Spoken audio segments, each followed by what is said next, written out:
आइए आपको सीधा दिल्ली लिए चलते हैं, जहां पे केंद्रीय गृह मंत्री अमित शाह प्रेस कॉन्फ्रेंस ले रहे हैं, नए कानूनों के बारे में जानकारी दे रहे हैं। तब प्रतिबंध लगाया गया था, वो अपने राज्य की सुरक्षा के लिए अंग्रेजों ने बनाया हुआ कानून था। राजद्रोह को हमने जड़ से समाप्त कर दिया है और देश विरोधी हरकतों के लिए नई धारा लेकर आए हैं। पहले सरकार के खिलाफ स्टेटमेंट देना गुनाह था, अब भारत की एकता और अखंडता को क्षतिग्रस्त करने के लिए ये कानून अमल में आएगा। तो आजादी के इतने सालों के बाद ये कानून में बदलाव हुआ है, जो एक बहुत बड़ा परिचायक है हमारे संविधान के स्पिरिट का। मैं आप सभी के सामने बड़े विश्वास के साथ कहता हूं कि ये तीनों कानूनों के पूर्ण स्पिरिट के साथ देश भर में लागू होने के बाद ये कानून सबसे आधुनिक न्याय प्रणाली का सर्जन करेंगे। टेक्नोलॉजी को हमने न केवल अपनाया है, आने वाले 50 सालों तक टेक्नोलॉजी में जो भी अनुसंधान होने की संभावनाएं हैं, इस सबको कानून के अंदर हमने व्याख्या के तौर पर समाहित किया है, जैसे आने वाले समय में भी जो अनुसंधान होंगे वो व्याख्यायित किए गए।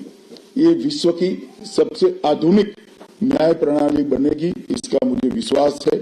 कंप्यूटराइजेशन की प्रक्रिया ऑलरेडी पूरी हो गई है। 99.9% थाने कंप्यूटराइज हो चुके हैं।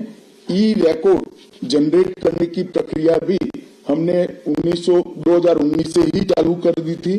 0 एफआईआर, ई एफआईआर, चार्जशीट और जवाब, ये सभी डिजिटल होगा। किसी को बड़े बड़े जेरोक्स निकालकर करने की जरूरत नहीं है। 1 लाख पेज की चार्जशीट भी एक छोटे से पेन ड्राइव से जजेस के सामने जाएगी और पक्षकर्ताओं को दिए जाएगी। 90 दिन के अंदर इस कानून में पीड़ित को, जिन्होंने न्याय की गुहार की है, उनको अपने केस का प्रोग्रेस ऑटोमेटिकली ऑनलाइन भेजा जाएगा।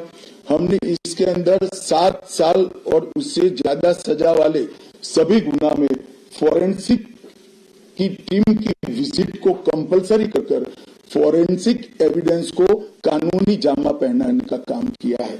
मैं मानता हूं कि इससे बहुत फायदा होगा। दोष सिद्धि का प्रमाण हम बहुत आगे तक ले जा पाएंगे। साक्ष्यों की रिकॉर्डिंग और जांच पड़ताल में रिकॉर्डिंग की अनुमति दी है। वीडियोग्राफी को सर्च और सीजर के वक्त पर अनिवार्य किया है, जिससे किसी को फंसाने की कोई साजिश न हो पाए।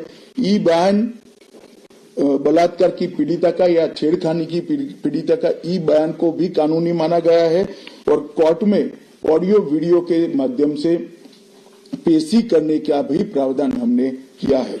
ई पेशी में गवाह, आरोपी, विशेषज्ञ और पीड़ित सभी को कानूनी जामा पहनाने का काम किया है। इसमें जो फॉरेंसिक विजिट को अनिवार्य बनाया गया है, इसको हमने दूरदर्शिता पूर्वक काम कर नेशनल फॉरेंसिक साइंस लेबोरेटरी 2020 में बनाकर इसके लिए ट्रेन मैन पावर का सर्जन का काम ऑलरेडी कर चुके हैं। मुझे पूरा भरोसा है कि 3 साल के बाद इस देश में हर साल 40,000 से ज्यादा ट्रेन मैन पावर का फोर्स हमारी कानूनी क्रिमिनल जस्टिस सिस्टम की सेवा में उपलब्ध होगा। कमीशन का रेशियो इसके माध्यम से 90% तक ले जाने का हमने प्रावधान किया है और फॉरेंसिक इंफ्रास्ट्रक्चर को बढ़ाने के लिए अभी हमारी कैबिनेट ने निर्णय किया है और 9 राज्यों में फॉरेंसिक साइंस यूनिवर्सिटी के कैंपस खोले जाएंगे और 6 सेंट्रल फॉरेंसिक लेबोरेटरीज को भी हमने करा है। एक कानून विक्टिम सेंट्रिक है। पहले दिनों तक किसी को पुलिस ले जाती थी, परिवार वालों को कोर्ट में आना पड़ता था। अब हमने कंपलसरी किया है कि हर थाने में रजिस्टर होगा और ई रजिस्टर भी होगा कि कौन सा अपराधी पुलिस की कस्टडी में है, जिसे हेबियस के माध्यम से कोर्ट में नहीं जाना पड़ेगा। तलाशी और रेड दोनों स्थिति में वीडियोग्राफी की जाएगी, जिससे पुलिस के अधिकारों का दुरुपयोग न हो पाए।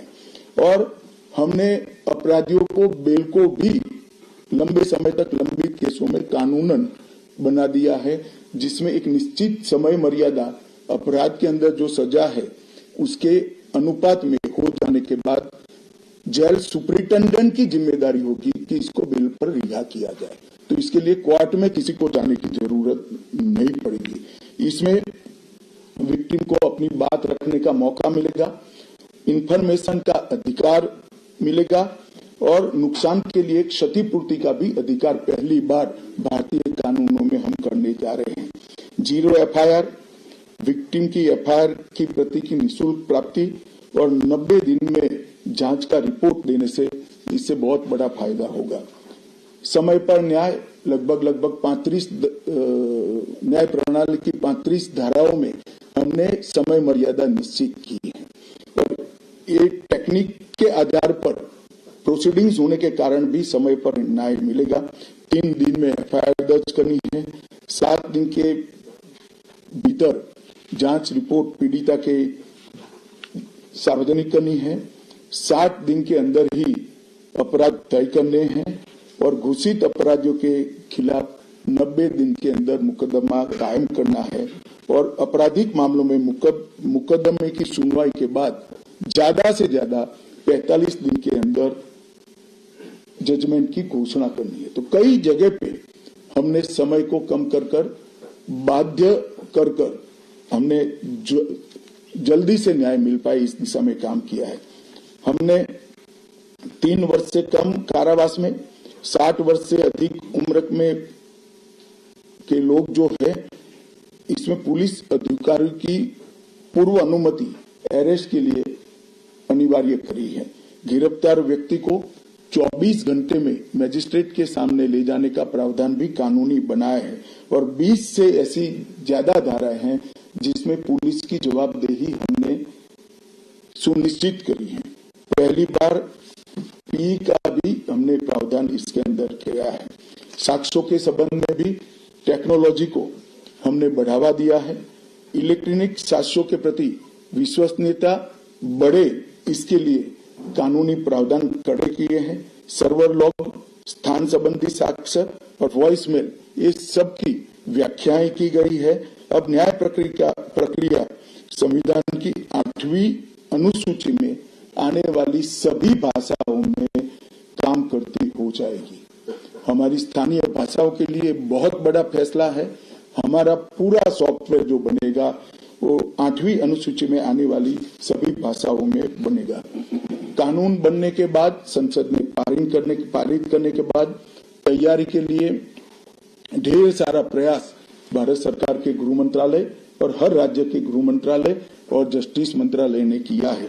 लगभग 22.5 लाख पुलिस कर्मियों की ट्रेनिंग के लिए 12,000 मास्टर ट्रेनर्स बना दिए गए। कई इंस्टीट्यूशन को अधिकृत किया गया और 23,992 मास्टर ट्रेनर अब तक ट्रेन हो चुके हैं। जुडिशरी में 21,000 सबऑर्डिनेट जुडिशरी का ट्रेनिंग हो चुका है और इसके लिए भी आगे पर मास्टर ट्रेनर्स की कई बैच स्थानीय भाषाओं में तैयार हो गई है। 20,000 पब्लिक प्रोसिक्यूटर्स को ट्रेन किया गया है और लगभग हर प्रोसिक्यूटर को एक ऐप दे दिया गया है और नए कानून छापे हुए दिए गए हैं कि पुरानी धारा कौन सी थी, नई धारा कौन सी है। प्रिजन के 51,224 कर्मचारियों का ट्रेनिंग हुआ है और फॉरेंसिक के 4,000 कर्मचारियों का ट्रेनिंग हुआ है। कुल मिलाकर ट्रेनिंग की संख्या पुलिस में 6 लाख, प्रोसिक्यूशन में 4,000, जुडिशरी में लगभग 20,000, फॉरेंसिक में भी 4,000 और प्रिजन में 10,868 मास्टर ट्रेनर अभी काम कर रहे हैं। मित्रों, ये संहिता के लिए कुछ विपक्ष के मित्र अलग अलग बातें मीडिया के सामने रख रहे हैं कि अभी ट्रेनिंग नहीं हुई है, चर्चा नहीं हुई है। मैं आप सभी को बताना चाहता हूं कि लोकसभा में कुल मिलाकर 9 घंटा और 29 मिनट चर्चा हुई है। 34 सदस्यों ने इसके अंदर पार्टिसिपेट किया है। राज्यसभा में 6 घंटा और 70 मिनट चर्चा हुई। 40 सदस्यों ने पार्टिसिपेट किया है। एक ये भी झूठ चलाया जा रहा है कि सबको बाल निकालने के बाद एक बिल लाया गया। बिल बिजनेस एडवाइजरी कमेटी में पहले से निश्चित था। मेरा स्पष्ट मानना है कि 14 तारीख से ही विपक्ष ने सदन का बहिष्कार करने जैसी हरकतें करी थी और शायद वो हिस्सा लेना नहीं चाहते थे। और दोनों सदनों में 14 तारीख में लोकसभा में 96 और राज्यसभा में 46 सदस्यों ने ऐसी हरकतें की जिससे पीठासीन अधिकारी उनको बाहर करने के लिए मजबूर हो जाए। फिर भी एक ऑप्शन था। ये बहुत बड़ा दूरगामी परिणाम लाने वाला कानून था। वो कानून के लिए स्पेशल अंदर चर्चा में अपना इसके पहले भी मैंने 2020 में सभी सांसदों को पत्र लिखकर उनके सुझाव मांगे थे। सभी मुख्यमंत्रियों को पत्र लिखकर उनके सुझाव मांगे थे। सभी सुप्रीम कोर्ट के सम्मानीय न्यायाधीशों को पत्र लिखकर उनके सुझाव मांगे थे। सभी हाईकोर्ट के चीफ जस्टिस को पत्र लिखकर सुझाव मांगे थे। गृह सचिव जी ने सभी आईपीओ से सुझाव मांगे थे। सभी कलेक्टर से सुझाव मांगे थे। और ये सब सुझाव मिलाकर मैंने खुद अधिकारियों की बैठक को अलग करे तो मैंने खुद 158 बार इसकी मीमांसा कर बैठक कर विचार कर एक बिल बनाया। ये बिल को भी संसद ने ऐसे ही पारित नहीं किया है। गृह विभाग की समिति के पास ये बिल को भेजा गया। 2.5 महीना या तो 3 महीना इस पर विशद चर्चा हुई। सभी दल के सांसदों ने इसके अंदर हिस्सा लिया है, अपने सुझावों को रखा है। 4-5 पॉलिटिकल स्टाइल के सुझाव छोड़कर मैं दावे से कह सकता हूं 93 बदलाव कर बिल को फिर से कैबिनेट ने पारित किया और पारित करने के बाद सदन के सामने रखा गया। इतने बड़े सदियों के बाद हो रहे सुधार को पॉलिटिकल कलर देना मैं मानता हूं ठीक नहीं है। मेरे तो सभी विपक्ष के साथियों से विनती है, पॉलिटिक्स करने के ढेर सारे मुद्दे आराम से करिए पॉलिटिक्स, कोई चिंता नहीं, हम भी जवाब देंगे। मगर ये कानून देश के 140 करोड़ नागरिकों को संविधान का जो स्पिरिट है, न्याय और आत्मसम्मान, वो समय पर दिलाने की एक एक्सरसाइज है। तो आप सभी लोग इसमें कोऑपरेट करिए। और मैं मानता हूं कि जिसको भी कुछ कहना है, मेरा दफ्तर हमेशा खुला है, मैं अवेलेबल हूं। मिलने से पहले रोड पर जाना मैं मानता हूं ठीक नहीं है। चर्चा करनी चाहिए, कुछ भी हो बात करनी चाहिए। और मेरा स्पष्ट मत